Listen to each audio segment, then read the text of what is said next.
गुरु प्यारी साध संगत जी, आज फिर से एक सुंदर सी साखी आप सभी को सुनाने जा रही हूँ। गुरु प्यारी साध संगत जी, मुसीबत में कोई अपना साथी नहीं होता। आज ऐसी ही एक सुंदर सी साखी आप सभी को सुनाने जा रही हूँ कि जो हमें दो सीख सिखाएगी। एक तो मुसीबत में कोई अपना नहीं होता, दूसरा दुनिया बहुत मतलबी है। जब आपके मुसीबत के दिन होते हैं तो कोई आपका साथ नहीं देता, और जब आपके अच्छे दिन आ जाते हैं तो वही लोग जिन्होंने मुसीबत में आपको लात मारी होती है, जिन्होंने मुसीबत में आपको मेंटली और फिजिकली टॉर्चर किया होता है, वही लोग आपके अच्छे दिनों में आके आपसे भीख मांगते हैं और आपसे अच्छा बनने की कोशिश करते हैं। तो मैं तो सिर्फ इतना ही कहना चाहूँगी कि जो इंसान जैसा होता है उसके साथ वैसा ही सलूक करना चाहिए। आज की साखी हमें बहुत बड़ी सीख देकर जाएगी कि कभी भी एक बिच्छू के साथ एक इंसान जैसा व्यवहार नहीं, एक बिच्छू जैसा ही व्यवहार करना चाहिए। जो जैसा होता है उसके साथ वैसा ही व्यवहार करना चाहिए। हम लोग बहुत इमोशनल फूल होते हैं, जो हम लोग बह जाते हैं इमोशंस में और भूल जाते हैं कि किसी ने हमारे साथ क्या किया था। हमें अपने कभी भी बुरे दिनों को भूलना नहीं चाहिए। तो गुरु प्यारी साध संगत जी, सुनते हैं आज की ये सुंदर सी साखी। ये कहानी है माया की। माया जो एक बहुत ही छोटे गरीब परिवार में पैदा हुई। पिता बहुत ही गरीब, अपनी मेहनत से परिवार को पालने वाले, धूप ताप में काम करके आते तो दिन के 100 रुपये कमाते थे। उन्होंने अपने बच्चों को बड़ी मेहनत से धूप में ताप में जाकर बड़ा किया। गुरु प्यारी साध संगत जी, माया का बचपन घर में घरेलू हिंसा को देखते देखते बड़ा हुआ। कभी माँ बाप ने अपने से ऊपर ये जाकर सोचा नहीं कि माया के दिमाग पर क्या असर पड़ेगा। माँ हमेशा अपने बारे में सोचती रही, कभी किसी और के बारे में नहीं सोचा। माया की छोटी बहन बहुत ही लालची थी और बहुत ही घटिया किस्म की थी। वो भी बिल्कुल माँ जैसी ही थी, अपने बारे में सोचने वाली। उसको सिर्फ अपना स्वार्थ दिखता, किसी और का स्वार्थ क्या, किसी और की अच्छाई भलाई उसको दिखती ही नहीं थी। वो ऐसी औरत थी कि किसी मुर्दे की चिता पर रख के भी खीर खा जाए। गुरु प्यारी साध संगत जी, माया अपने घर में घरेलू हिंसा को देख के, अपने माँ बाप की गरीबी को देख के उसने ये सोचा कि मेरे माँ बाप जितना दुख में हैं, जितना वो गरीबी सहन कर रहे हैं, मैं एक दिन अपने माँ बाप का नाम रोशन करूँगी, अपने माँ बाप को पढ़ लिख के दिखाऊंगी और एक दिन इनकी सारी चिंताओं को दूर कर दूंगी, उनकी धूप को भी छाँव में बदल दूंगी। अब माया तो थी भले मन की, कभी किसी के मन को भांप ही न सकी। उसने अपने जीवन को पढ़ाई में और सिर्फ अपने भगवान के अंदर सौंप के रख दिया था, क्योंकि उसको पता था कि गरीबी का मतलब क्या होता है। माया ने एक एक रुपए की कीमत को बहुत करीब से देखा था। गुरु प्यारी साध संगत जी, माया को जो भाई था वो नशा करता था और माया को बहुत मारता था, क्योंकि माया के पास जो भी पैसे होते थे वो थप्पड़ मार के छीन लिया करता था। गुरु प्यारी साध संगत जी, एक दिन ऐसा हुआ, माँ बाप ने माया के भाई को घर से बाहर निकाल लिया, क्योंकि वो बहनों को और माँ को मारने लगा। अब गुरु प्यारी साध संगत जी, उसके बाद क्या हुआ, एक दिन माया के पिता भी माया को छोड़कर चले गए। न जाने किसी ने उनको ऐसा भरमा दिया कि तुम्हें इन बेटियों का कन्यादान करना पड़ेगा और बहुत सारे पैसे खर्च करने पड़ेंगे, और तुम क्यों बर्बाद कर रहे हो अपने पैसों को। हालांकि ये बात माया के पापा को पहले से पता थी कि मुझे इन बच्चियों का कन्यादान करना है, लेकिन जब कहते हैं ना, जब बुरा समय आता है तो किसी को भी, ऊंट पर बैठे हुए को भी कुत्ता काट लेता है। तो माया के साथ कुछ वैसा ही हो रहा था। उसके पापा की बुद्धि को ऐसे भरमाया गया कि उसके पापा को भी उससे दूर कर दिया गया। अब 16 साल की माया के पास कोई चारा नहीं। उसकी माँ, उसकी छोटी बहन और माया घर में अकेले रह गए। माया की जिंदगी उन दोनों से शुरू होती थी और उन दोनों पर ही खत्म।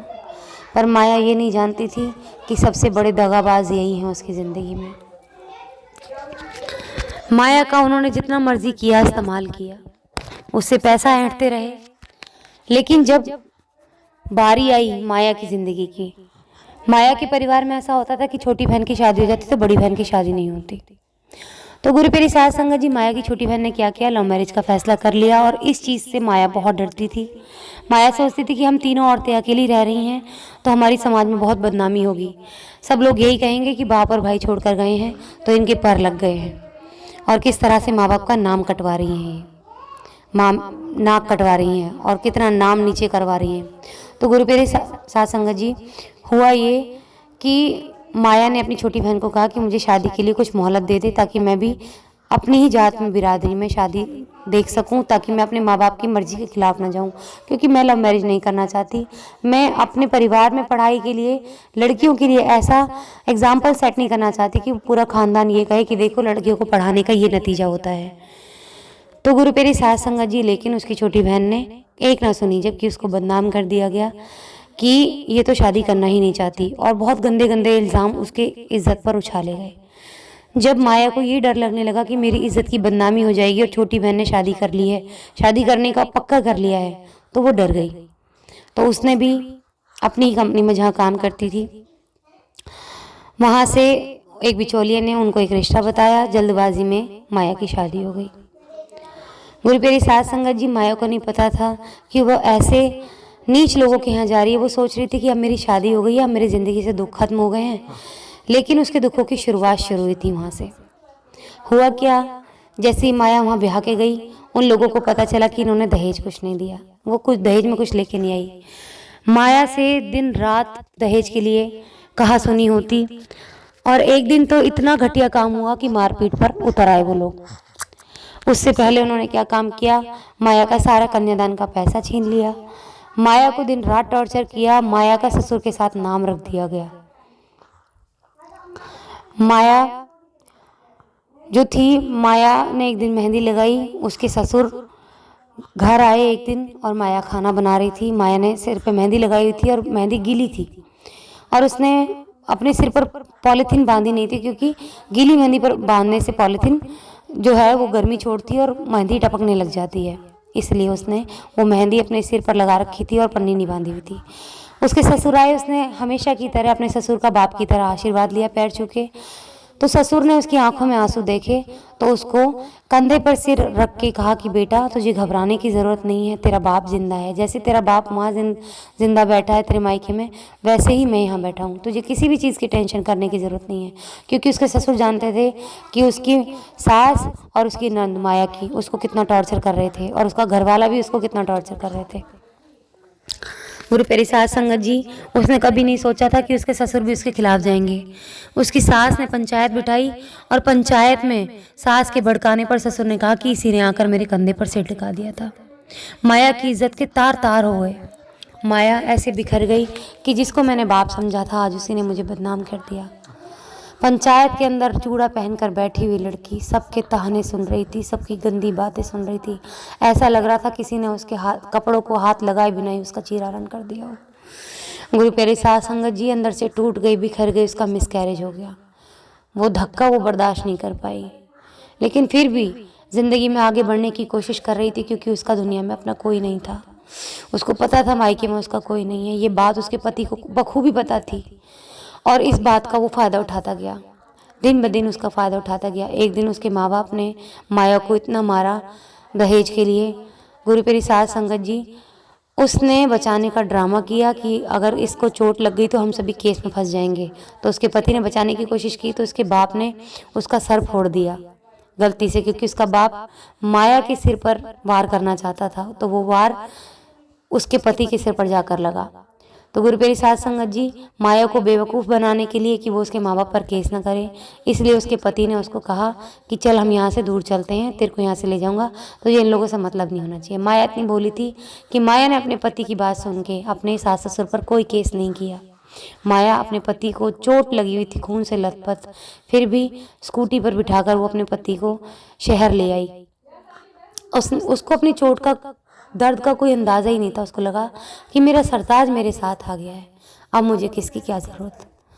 तो गुरु पेरी सास संगत जी उसके बाद वो यहाँ आई, अपने शहर आई, तो यहाँ आके उसके पति का अलग ड्रामा चल गया। जिन लोगों को वो ये कह के आया था कि मैं इन लोगों से कभी बात नहीं करूँगा, इन लोगों के तो तेरे लिए छोड़ रहा हूँ क्योंकि इन्होंने तेरी इज्जत को उछाला है, तुझे मारा है, लेकिन वो छुपके छुपके अपने माँ बाप से बात करता रोज़, माया को बताए बिना। माया को पता भी नहीं था उसके पीछे क्या साजिश चल रही है, वो तो दूसरी शादी करने की फिराक में था। माया को वहाँ के किसी एक इंसान से पता चला जो उसकी एक अच्छी सहेली बन चुकी थी वहाँ पर उसके ससुराल से, कि ये तो तेरा बच्चा पैदा होते ही तेरे को छोड़कर चला जाएगा। माया ने इस बात को तूल नहीं दिया, लेकिन दिन ब दिन कहते कहते 4 साल बीत गए और वही दिन वापस आया जब माया प्रेग्नेंट हुई। उस दिन से उसने अपने पति के गंदे और घटिया रूप को देखा। उसके पति ने ऑपरेशन होते उसके पेट में लात मारी और इतना उसको टॉर्चर किया मेंटली फिजिकली। माया फिर भी बर्दाश्त करती रही। उसने कहा कि कोई बात नहीं, समय रहते सब कुछ सुधर जाएगा। लेकिन एक दिन ऐसा आया, दिवाली वाले दिन उसका पति उसको मार के पीट के उसके सारे गहने जेवर छुड़ा के यहाँ से भाग गया वापस उन्हीं लोगों के पास। काफ़ी दिनों से रात में बहुत किसी से छुप छुप के बात करता था और कहता था मैं अपने दोस्त से बात कर रहा हूँ, लेकिन उसके दोस्त ने ही मना कर दिया कि मैं उससे बात नहीं कर रहा था। तो गुरु प्यारी साध संगत जी, माया को हर तरफ से धोखा मिला, माया टूट गई। जब माया अपने मायके में आई तो उसके भाई ने आके ही कह दिया उसको कि अगर इसको रखोगे तो मैं यहाँ नहीं रहूँगा। तो गुरु प्यारी साध संगत जी, माया के टूटने की समझ लीजिए हद हो चुकी थी कि माया अपने आप को समेटे कैसे। उसका छोटा बच्चा उसको लेकर कहाँ जाएगी, कमाती है नहीं। गुरु प्यारी साध संगत जी, यहाँ उसने अपने मायके में बहुत दुख झेले। अपने बच्चे को बड़ी मेहनत से ताने सुन सुन के उसने, बेचारी की कोई गलती नहीं, जैसे सीता माँ ने अपने बच्चों को पाला वैसे माया ने अपने बच्चे को बड़ा किया, मेहनत की। और एक दिन उसने मेहनत कर करके अपना खुद का घर बनाया और अपने बच्चे को एक बड़ा नामी गिरामी इंसान बना लिया। जिस दिन उसका घर बन गया वो अपने माँ बाप को छोड़कर चली गई और वहाँ पर रहने लगी, क्योंकि वो अपने बाप पर और बोझ नहीं बनना चाहती थी। उसने अपने बाप को भी अपने साथ रखा, लेकिन उस माँ को कभी नहीं अपनाया जिस माँ ने उसको कभी नहीं अपनाया था। अब माँ यहाँ रह रही थी तो माँ को ज़रूरत पड़ी, क्योंकि माँ जैसे ही घर की लक्ष्मी गई, माया हमेशा जिस घर में रही उस घर में तब तक लक्ष्मी रही। जैसे जैसे माया के कदम हटते गए उस घर से लक्ष्मी रूठती गई। अब जैसे ही इस घर से माया निकली थी अपनी माँ के घर से, माँ को कंगाली आ गई, बीमार हो गई, खाट में पड़ गई। उसको फिर याद आई अपनी ही बेटी की, जिसका साथ उसने कभी नहीं दिया था। उसके बच्चे को भी उसने ऐसे छोड़ दिया था कि कुछ भी फ़र्क पड़े, कुछ भी हो, पर उसे कोई फ़र्क नहीं पड़ेगा। गुरु प्यारी साध संगत जी, माया को ये दिन याद रह गए थे कि मेरे दूध पीते बच्चे को सबने मेरे को भी मरने के लिए छोड़ दिया था। माया को वो बातें याद रही। जब उसकी दहलीज पर वो माँ आई तो उसने उसके मुंह पर ही वो दरवाज़ा बंद कर दिया और उससे कहा कि आज के बाद मुझे अपनी शक्ल मत दिखाना, क्योंकि तुमने मुझे न जीने लायक छोड़ा था न मरने लायक। तुम्हारी वजह से उस बंदे की इतनी हिम्मत हुई जिसने मेरी ज़िंदगी ख़राब की। अब माया ने सबको छोड़ दिया था सिवाय अपने पिता के, क्योंकि उसके पिता ने उसका बुरे हालात में सबसे ज़्यादा साथ दिया और वो अब अपने पिता के साथ सबसे ज़्यादा खुश है। तो गुरु प्यारी साध संगत जी, इस दुनिया में कभी किसी इंसान के साथ, उस इंसान के साथ तो अच्छा बिल्कुल मत करना जिस इंसान ने आपके साथ बुरा किया है, क्योंकि बुराई को सबक मिलना बहुत ज़रूरी है। अगर हम बुरे के साथ अच्छा करते हैं तो उनको लगता है कि हम सही कर रहे हैं और हम सही हैं, तो इस तरह से उनकी गंदगी को बढ़ावा मिलता है। उनकी गंदगी को बढ़ावा मत देना, उनके साथ वैसा ही सलूक करना जैसा कि उन्होंने किया, ताकि इस दुनिया से बुराई मिट सके। अगर आप बुरे के साथ अच्छा करेंगे तो आप बुराई को बढ़ावा दे रहे हैं। आज इसी के साथ इस सुंदर सी साखी को यहीं समाप्त करना चाहूँगी। मिलती हूँ आपसे अपनी अगली वीडियो में नई साखी के साथ। तब तक के लिए खुश रहें, सुमिरन करते रहें, सच्ची सेवा करते रहें।